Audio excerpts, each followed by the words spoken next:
नमस्कार दोस्तों, हर्षित द्विवेदी एजुकेशन में आपका स्वागत है। मेरा नाम है Vineet Sagar. Daily one liners for exams 12 June 2022। आज के इंपॉर्टेंट वन लाइनर्स कौन कौन सा है चेक करते हैं। सबसे पहला एसएमबी साथी उत्सव। देखिए, व्हाट्सएप एसएमबी साथी उत्सव करके एक इनिशिएटिव लॉन्च किया है जो स्मॉल बिजनेसेस को हेल्प करेंगे digital mediums like WhatsApp business app को यूज करने के लिए।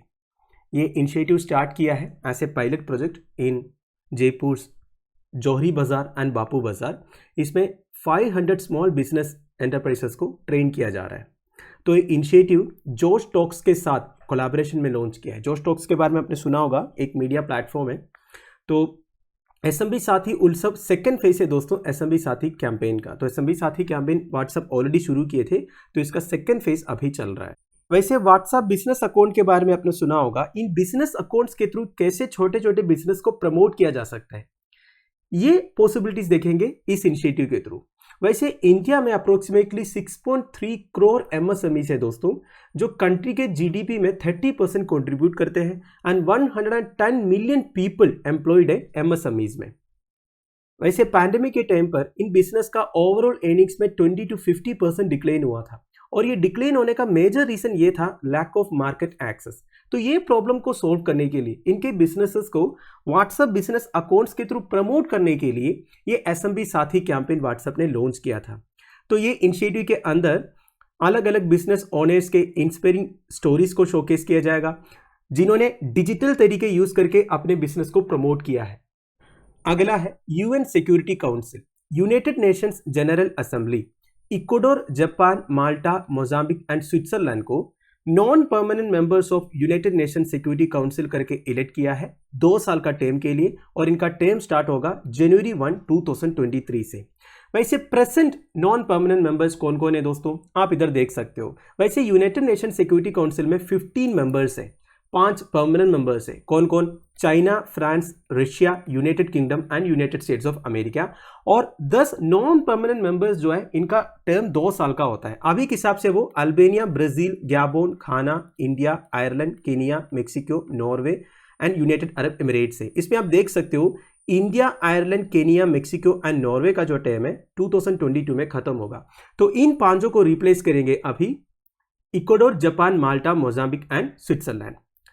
और एक चीज आपने नोटिस किया होगा, ये जो 10 नॉन परमानेंट मेंबर्स है ना, ये अलग अलग एरिया से बिलोंग करते हैं। जैसे कि कुछ अमेरिकन कंट्री से, कुछ एशियन कंट्री से, कुछ अफ्रीकन कंट्री से। मतलब ज्योग्राफिकल रिप्रेजेंटेशन इंश्योर करने के लिए अलग अलग रीजनल ग्रुप से नॉन परमानेंट मेंबर्स को सेलेक्ट किया जाता है।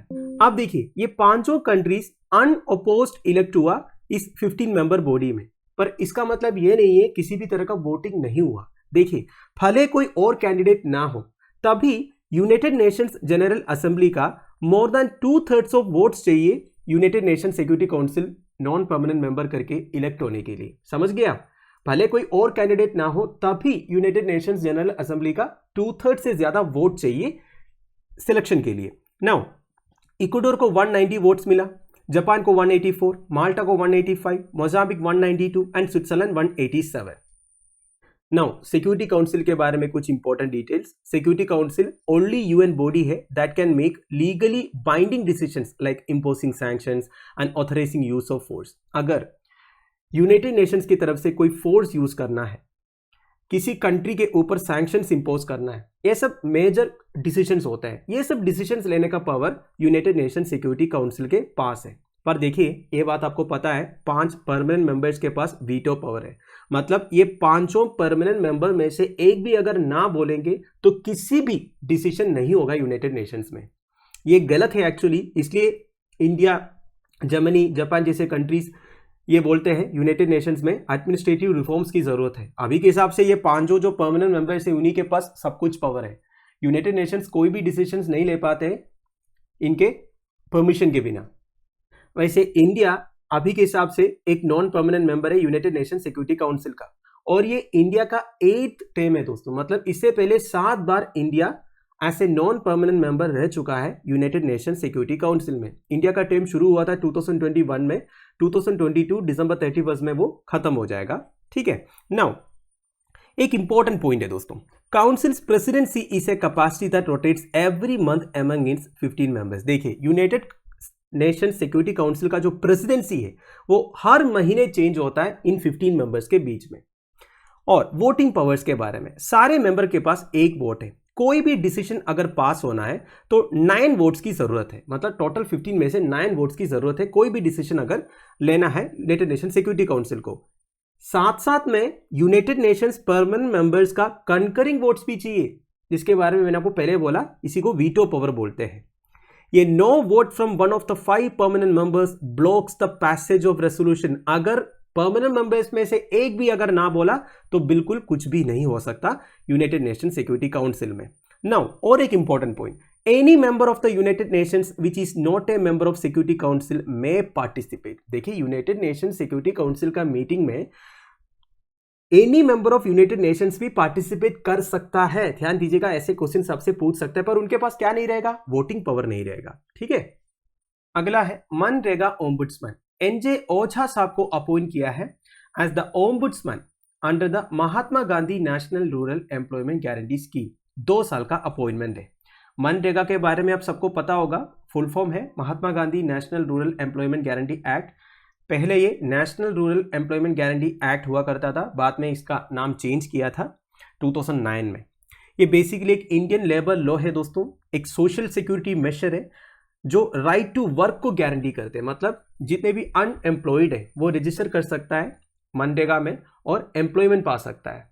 1 साल में कितने दिन के लिए मनरेगा एम्प्लॉयमेंट गारंटी देता है, ये आप मुझे कमेंट बॉक्स में बताएं। नाउ ओम्बुड्समैन का काम क्या है दोस्तों, अगर मनरेगा वर्कर्स को अपने वर्क से रिगार्डिंग कुछ कंप्लेंट्स है, उन कंप्लेंट्स रिसीव करने का पावर है ओम्बुड्समैन के पास। कंप्लेंट रिसीव करने के 30 दिन के अंदर ओम्बुड्समैन को डायरेक्शंस इश्यू करना है फॉर कंडक्टिंग स्पॉट इन्वेस्टिगेशन। मतलब जहां पे कंप्लेंट है, जहां पे काम हो रहा है, उधर जाके इन्वेस्टिगेट करना पड़ेगा और प्रोसीडिंग्स इनिशिएट करना पड़ेगा। अगर कंप्लेंट नहीं भी आए तभी ombudsman suo motu proceedings initiate कर सकता है। सुओ मोटो मतलब क्या है, अपने आप, कोई कंप्लेंट की जरूरत नहीं है, अपने आप जाके अगर उन्हें लगा कुछ प्रॉब्लम्स है उसके अगेंस्ट भी प्रोसीडिंग्स इनिशिएट कर सकता है। वैसे मनरेगा वर्कर्स से क्या क्या कंप्लेंट्स आ सकते हैं दोस्तों, एक तो डिलेड पेमेंट ऑफ वेजेस हो सकता है, मतलब जो काम किया उसके लिए जो वेजेस है वो टाइम पे नहीं मिलने वाला कंप्लेंट। दूसरा non payment of unemployment allowance. ये क्या होते हैं दोस्तों, देखिए मनरेगा के अंदर अगर अथॉरिटी किसी को जॉब नहीं दे पाया, ठीक है, वैसे जॉब देना चाहिए, अगर जॉब नहीं दे पाया तब उनको अनएम्प्लॉयमेंट अलाउंस देने का एक प्रोविजन है दोस्तों। मतलब मैंने मनरेगा में जाके रजिस्टर किया ये बोल के मेरे पास कोई काम नहीं है, मुझे काम दो। अगर अथॉरिटी मुझे काम नहीं दे पाया तब मुझे अनएम्प्लॉयमेंट अलाउंस मिल सकता है। तो ये नहीं मिला करके भी कंप्लेंट्स आ सकते हैं ना, तो इस तरीके का कंप्लेंट्स नॉर्मली ओम्बुड्समैन के पास आता है। प्रोसीडिंग्स इनिशिएट करने के बाद ओम्बुड्समैन को उन्होंने क्या एक्शन लिया ये रिपोर्ट करना पड़ेगा डिस्ट्रिक्ट प्रोग्राम कोऑर्डिनेटर को and secretary of state nodal department को। अगर जरूरत है चीफ सेक्रेटरी को भी एक कॉपी मार्क करना पड़ेगा। और एक पॉइंट ये है दोस्तों, मनरेगा दुनिया का लार्जेस्ट पब्लिक वर्क्स प्रोग्राम है। अगला है UNCTAD report, United Nations conference on trade and development का एक रिपोर्ट के हिसाब से इंडिया का पोजीशन 7th है among the top recipients of foreign direct investment in the last calendar year 2021 में इंडिया में $45 बिलियन का फॉरेन डायरेक्ट इन्वेस्टमेंट आया। वैसे 2020 में $64 बिलियन आया था। देखा जाएगा तो डिक्लाइन हुआ है, फिर भी इंडिया का जो पोजीशन है एक इंप्रूव हुआ है दोस्तों। वैसे top recipients of foreign direct investment कौन है दुनिया में, यूनाइटेड स्टेट्स से $367 बिलियन का एफडीआई आता है दोस्तों यूएस में, फिर चाइना में $181 बिलियन का, इसके बाद हांगकांग में $141 बिलियन का। तो इनका first, second and third position है। वैसे United Nations conference on trade and development का इस रिपोर्ट का नाम है वर्ल्ड इन्वेस्टमेंट रिपोर्ट। ध्यान दीजिएगा, आपसे ऐसा भी सवाल पूछ सकता है वर्ल्ड इन्वेस्टमेंट रिपोर्ट कौन रिलीज करता है करके। पर देखिए दोस्तों, इंडिया से आउटवर्ड एफडीआई इंक्रीज हुआ है 43%, दैट इज $15.5 बिलियन का आउटवर्ड एफडीआई हुआ है 2021 में। मतलब इंडियन इन्वेस्टर्स दूसरे कंट्रीज में जाके इन्वेस्ट किया है। वैसे इंडिया में कई सारे इंटरनेशनल प्रोजेक्ट्स अनाउंस हुआ है। Largest number of projects renewable sector में अनाउंस हुआ है। कुछ इंपॉर्टेंट प्रोजेक्ट्स है जैसे कि स्टील एंड सीमेंट प्लांट आने वाला है जिसमें $13.5 बिलियन का इन्वेस्टमेंट है by ArcelorMittal Nippon steel Japan से है, और एक कार मैन्युफैक्चरिंग फैसिलिटी कंस्ट्रक्ट होने वाला है बाई सुजुकी मोटर, वो भी जापान से है, इन्वेस्टमेंट है $2.4 बिलियन का। तो ये सब एफडीए में काउंट होता है। अगला है world day against child labour. World day against child labour observe होता है हर साल जून 12 को। इस डे डेडिकेट किया है to creating awareness about the menace of child labour and human trafficking. तो child labour and human trafficking का नेगेटिव इम्पैक्ट्स के बारे में अवेयरनेस फैलाने के लिए हर साल जून 12 को world day against child labour observe होता है। यूनाइटेड नेशंस के हिसाब से मोर देन 160 मिलियन चिल्ड्रन, कुछ तो 5 साल से नीचे है, they are engaged in child labour across the world. ठीक है, लीस्ट डेवलप्ड कंट्रीज में हर 4 बच्चों में से एक, वो भी 5 to 17 एज ग्रुप में, are engaged in child labour, जो उनके हेल्थ एंड डेवलपमेंट के लिए अच्छा नहीं है। वैसे लो इनकम कंट्रीज में सबसे ज्यादा चाइल्ड लेबर केसेस आपको देखने को मिलेगा, फिर भी मिडिल इनकम कंट्रीज में भी नंबर्स कम नहीं है। इस साल का थीम है universal social protection to end child labour. तो इस दिन को इंटरनेशनल लेबर ऑर्गेनाइजेशन कॉल दिया है। सोशल प्रोटेक्शन सिस्टम्स में इंक्रीज्ड इन्वेस्टमेंट की ज़रूरत है और ऐसा स्कीम्स की ज़रूरत है जो सॉलिड सोशल प्रोटेक्शन फ्लोर्स को एस्टैब्लिश करे और बच्चों को चाइल्ड लेबर से बचाए। तो दोस्तों that's end of it. I hope आपको वीडियो इन्फॉर्मेटिव लगा होगा। लेक्चर की पीडीएफ एज यूजुअल आपको टेलीग्राम चैनल में मिल जाएगा, जिसका लिंक नीचे डिस्क्रिप्शन में प्रोवाइडेड है। Thank you for watching. Bye bye, have a nice day.